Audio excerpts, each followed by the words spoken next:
The 100 meters has officially broken. 47 men have already gone under 10 seconds this season, smashing the all-time record before the year is even over. One sprinter has even produced the third fastest time ever recorded under any conditions. But does this mean Usain Bolt's 9.58 is finally in danger? The answer is more complicated than it looks. 25 years ago, running near 9.80 was enough to sit at the top of the world rankings. Around the turn of the millennium, only about 7 to 9 sprinters worldwide could break 10 seconds in an entire season. From 2000 to 2002, Maurice Greene ruled the event. He won Olympic gold in 2000 and the world title in 2001, backed by a world record he had already set the year before. Only a handful of sprinters could break 10 seconds each year. That was simply the standard everyone accepted. Then Usain Bolt showed up. In 2008, he broke the 100-meter world record 3 separate times in that single year, eventually dropping it all the way to 9.58 seconds. Bolt did not just get faster. He changed what every other sprinter believed was possible. Right after his world record run, the sprinting world responded. Between 2008 and 2010, more than 10 athletes broke the 10-second barrier every single season, a number that used to be almost unheard of. Then the numbers kept climbing. By 2011, 20 sprinters broke the barrier in 1 year, a brand new record at the time. For the rest of that decade, it became normal for at least 20 runners to break 10 seconds every season. In 2015, that number hit a new high of 27 different men running under 10 seconds. But the real explosion came after 2020. In 2021, 24 sprinters broke 10 seconds. Then 30, then 39, then 35, then 38 in 2025. What used to be a nearly impossible feat has now tripled compared to the early 2000s. This depth has produced some of the most stacked races in track history. At the 2024 Paris Olympics, Noah Lyles won the 100-meter final in 9.79 seconds, beating Kayinsola Thompson by just 5 thousandths of a second, the closest finish for Olympic gold in more than 40 years. Every single sprinter in that final broke 10 seconds, including the last-place finisher, making it the deepest Olympic 100-meter field ever assembled. A year later, at the World Championships, the men's 200-meter field was so loaded that a time of 19.65 seconds was not even fast enough to win a medal. 20 years ago, a time like that would have won gold with room to spare. So here is the real question. With 47 men already under 10 seconds this year, is Bolt's world record finally about to fall? Not exactly.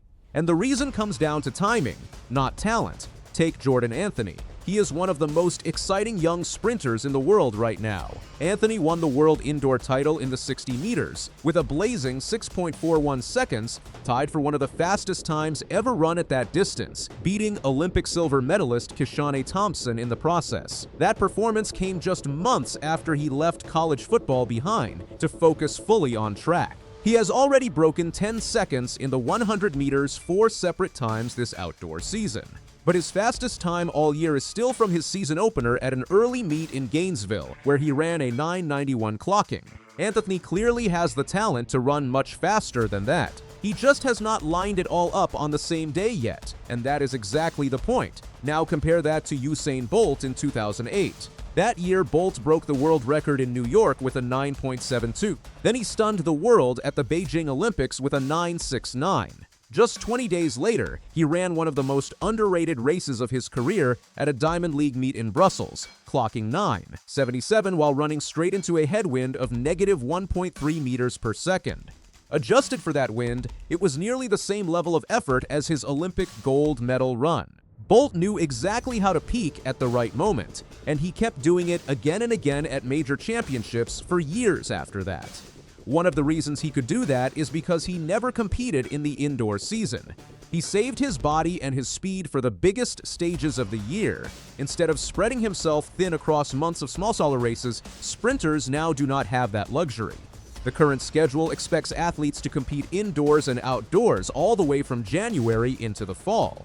Running that many big races can help build confidence and starting speed, but it can also wear an athlete down right when it matters most. That is a big part of why, even with more sprinters running fast than ever before, nobody has come close to touching Bolt's world record. But something special might still be coming. Let's talk about wind. Back in July, Italy's Lamont Marcell Jacobs ran a 9.67 at a meet in Eisenstadt, Austria, with a tailwind of positive 4.1 meters per second. That wind speed is more than double the legal limit, so the time could not count as an official record. But that time still ranks as the third fastest 100 meters ever run under any conditions in history.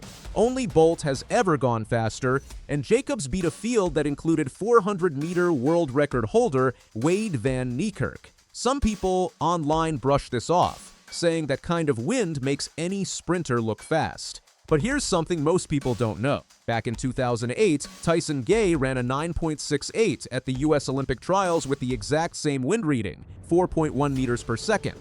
That result was also wiped from the record books. But the very next year, running in fully legal conditions, Gay clocked a 9.71 American record at the World Championships in Berlin. Just weeks after that, he ran an even faster 9.69, fully legal, at a Diamond League meet in Shanghai. In other words, a fast wind-aided time is not just noise. History shows it can be a real sign that a legal breakthrough is close behind. So does that mean Jacobs is about to run 9.69 in fully legal wind this year? Probably not quite that fast. But he is clearly building towards something big. He is chasing his own European record of 9.80. And given how sharp his form looks right now, breaking it would not be a surprise at all. And Jacobs is not the only name worth watching. Two other sprinters have already flirted with 9.72 seconds under wind-aided conditions this year. American Kenny Bednarek ran a 9.72 at the LA Grand Prix, beating a stacked field that included four-time world champion Christian Coleman. Bednarek himself said afterward that he believes he has legal 9.7 speed in his legs right now. Nigeria's Kayinsola Ajayi, a rising star who broke his country's national record earlier this season, also clocked a wind-aided 9.72 at the NCAA Championships in Eugene. Ajayi later backed that up by beating reigning world champion Oblique Seville twice in a row, once at the Prefontaine Classic and again at the London Diamond League, both times in a fully legal 9.84.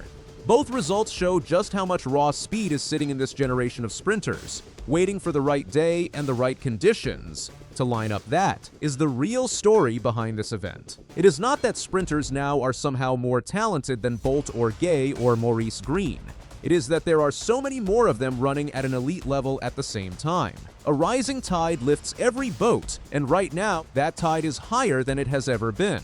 One thing is clear. The 100 meters has never been this deep, and the athletes chasing history are running out of excuses not to deliver. With this many sprinters this close to the edge, it may only take one perfect day, with the right conditions and the right competition, for someone to finally close the gap on Bolt. So who do you think breaks through first? Drop your pick in the comments. And let us know just how deep you think this event has really become.